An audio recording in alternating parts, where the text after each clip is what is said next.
And today I'm going to tell you the story of Aubrey Parks. I met Aubrey at the nail salon. It was not at a longevity class or conference, not a wellness retreat, not a gym, at a nail salon. I was sitting there getting my nails done, and I came across her and her daughter. This beautiful woman, clearly elderly, was getting her nails done. And at a certain point during that session when I was there, all the women start conversing with each other, and somehow someone asked her, how old was she? She replied back, said, I am 101 years old. 101 years old.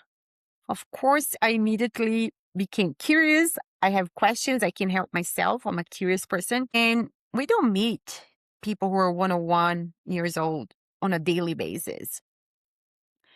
Because when you meet someone who has lived far more than a century, you want to know everything. I did.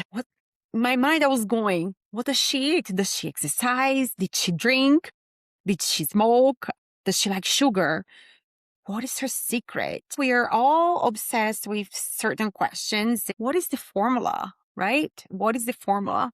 The supplement, the morning routine, the exact number of steps, the food that we should eat, food we should never eat. I wanted someone to hand me the recipe for longevity.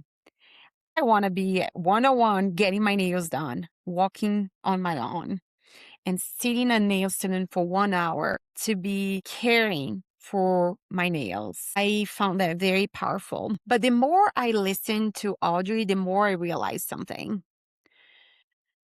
Her life was not built around trying to live forever. She was just living her life. And maybe that's what it fascinated me the most. Audrey grew up in the Great Depression. Her family didn't have much. She didn't graduate from college. She worked in a retail store. She raised 4 children.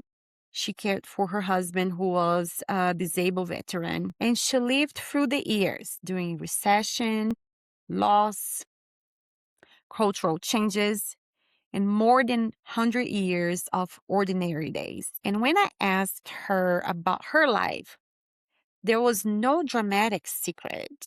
There was no complicated wellness routine. She stayed busy. She bowled. She loved bowling. She did aqua aerobics. She played cards, not easy games, games that required her concentration, memory, strategy, and social connection. She kept her body busy. She kept her mind busy, and she kept showing up. Her food, I asked her, what do you eat? Simple. She loves peanut butter and jelly, and she eats ice cream every day. Very simple. And nothing that would make you think into the trendy longevity cookbook. It's just what made her smile. I think we have made health living so complicated that we forget what a good life actually looks like.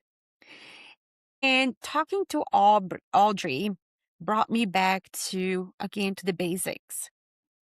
Audrey's life was incredible simple. Move your body, use your brain, stay connected, stay around people, find joy in the ordinary things, in the simple things. Keep going. Then she said something that truly stayed with me. She said she doesn't hold grudges. And think about that. 101 years old. No grudges. Imagine how many opportunities she has had to be disappointed, to be hurt, to be angry, to become bitter. And yet, somehow, she chose not to carry all with her. She was liberated, stress-free, if you will. That may not show up on a blood test, but I have to believe it matters. Then she told me something else too. She said, many of my old friends are gone now. I went to so many funerals. I outlive so many people that I love. And I ask, what happens then? Do you retreat? Do you become isolated? Do you decide your social life is behind you? And Audrey said, nope. I just kept finding new friends at 101. This might be one of the most powerful things that I learned from her. She did not decide that a chapter of life being over meant life itself was over. but she kept creating new relationships. She kept letting people in. Her philosophy was so simple: include everybody in your circle. I love that. Include everybody in your circle.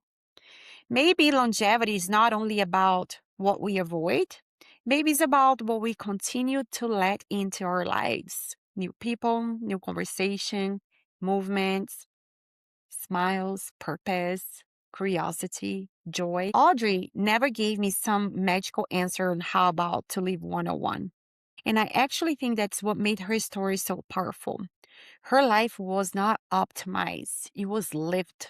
It was not complicated, it was simple. She wasn't trying to hack aging. I think there is a difference. We spend so much time trying to control aging, and we want to look younger, feel younger, get our old body back, reverse time. But meeting Audrey made me think about age differently.